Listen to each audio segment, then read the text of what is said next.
Welcome to my channel. প্রিয় ছাত্রছাত্রীরা, তোমরা যারা সেকেন্ড সেমিস্টারে বর্তমানে পলিটেকনিকের পড়াশুনো করছো, তোমাদের পরীক্ষা আর কয়েকদিন মাত্র পরেই 30 তারিখ থেকে পরীক্ষা শুরু হচ্ছে। তো তোমাদের জন্য ম্যাথামেটিক্সের একটা ভিডিও নিয়ে চলে এসেছি, যেখানে বলবো যারা অঙ্কে একটু দুর্বল বেসিক্যালি তাদের জন্যই বলবো যে মাত্র দুটো চ্যাপ্টার, ঠিক আছে, এখানে দেখতে পাবে তোমাদের প্রায় 6টার মতো ইউনিট রয়েছে।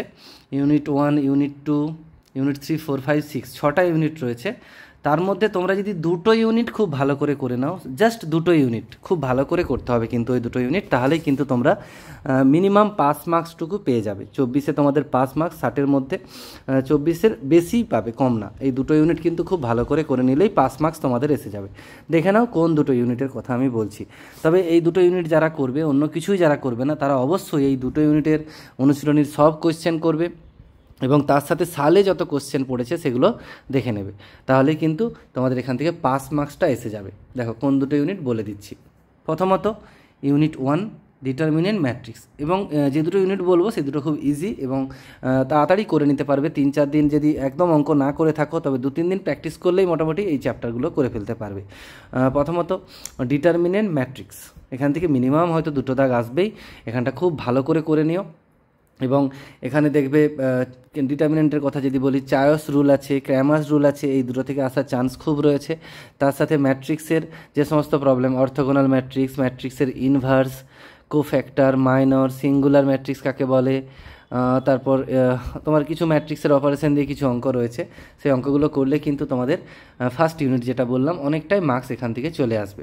সেকেন্ডলি যেটা বলবো সেটা হচ্ছে স্ট্যাটিস্টিক্স অ্যান্ড প্রবাবিলিটি। স্ট্যাটিস্টিক্স তোমরা কম বেশি ক্লাস 9-10 থেকেই করো। স্ট্যাটিস্টিক্সের এখানে মিন, মিডিয়ান, মোড, স্ট্যান্ডার্ড ডেভিয়েশন, এই 4টে রয়েছে। এখান থেকে কোশ্চেন আসবেই আসবে। তার সাথে প্রবাবিলিটি থেকে এমসিকিউ ভীষণ ইম্পর্ট্যান্ট। 2 থেকে 3টে মিনিমাম 3টে এমসিকিউ, 3 দুগুণে 6 নাম্বার কিন্তু আসবেই। তার সাথে বড় কোশ্চেনও কিছু আসার চান্স রয়েছে, ঠিক আছে। এই দুটো ইউনিট সবাই প্রত্যেকে খুব ভালো করে নাও, তাহলে তোমাদের পাস মার্কসটা চলে আসবে। এবার বিষয় হচ্ছে তার সাথে যদি তোমরা চাও যে আরেকটু শিওর হতে চাও যে এত কমে কি হবে, তার জন্য বলে দিই যে পার্শিয়াল ডিফারেন্সিয়াল ইকুয়েশনের একটা পার্ট রয়েছে যেটা 5.4-এ অয়েলার্স। আমি ওটা দেখিয়ে দিচ্ছি কোনটা। তো সেইটা করলেও কিন্তু তোমাদের আরেকটু অ্যাসিওর হয়ে যাবে যে শিওর তোমরা পাসটা করে যাবে। অয়েলারের ব্যাপারটা একটুখানি আমি বলে দিচ্ছি কোন অঙ্কগুলো করবে। দেখো অয়েলার্সের ক্ষেত্রে এই 2-এর দাগে যে অঙ্কগুলো রয়েছে, 2-এর দাগে শুধু এগুলো করবে। 2-এর দাগের 1-এর এ, 2-এর দাগের 2-এর এ, 3-এর এ, এভাবে রয়েছে। দেখো 4-এর এ, 5-এর এ, 6-এর এ, এই জায়গাগুলো। তারপরে আরেকটা করবে যে ভেরিফাই অয়েলার্স থিওরেম, এটা একবার পড়েছিল, ভেরিফাই করতে হয়েছিল অয়েলার্স থিওরেমটা। এই ধরনের প্রবলেম কিন্তু বড় কোশ্চেনও আসবে এবং শর্ট কোশ্চেনেও কিন্তু আসবে, ঠিক আছে। এই জায়গাটা অবশ্যই ভালো করে নিও।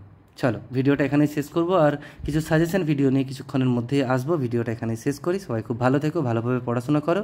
Thanks for watching.